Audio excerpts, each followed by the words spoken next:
What we try to do in this room is try to interact with patients' data. We try to create a virtual patient.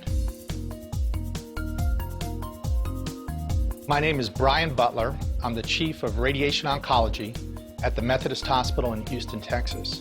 We are currently at Platos Cave, which is an immersive environment located at the Methodist Annex facility. So the initial concept came about by trying to create a virtual anatomical patient that we would be able to interact with radiation beams. Then you could see the applicability fairly easy what it would do with surgery. So we were trying to build a virtual anatomical patient and connect it to a virtual genetic patient. The important aspect of this technology, I think, is relationship to the patient. First thing that happens when you have cancer is you're scared to death. And then you go in and see the doctor, and you don't understand what he's talking about because you want to be able to conceptualize it or visualize it. The doctor puts up a scan of a black and white image and an axial slice, and it doesn't mean a whole lot to you.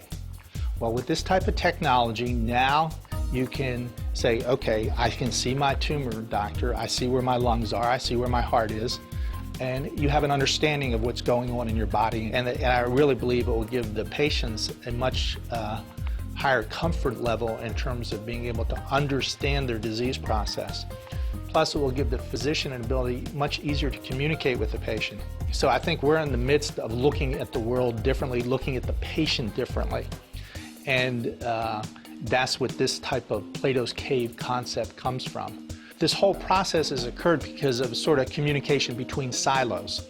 By silos, I mean medicine, gamers, computer guys, molecular biologists, all types of different people you need to be able to cross-talk with. So if you think of, for instance, I'm a cancer doctor, if you think of cancer as sort of a, cancer is the enemy and the game is to kill the enemy, and the way to kill the enemy is choose the correct weapon. As a radiation oncologist, one of the fundamental things you do is you sort of plan where you're going to attack the cancer, and you want to be able to visualize it. I innately believe that visual learning is so much more efficient than textual learning. We're trying to make Houston, Texas, and the Methodist Hospital a simulation center of excellence to make this technology grow in a systematic way.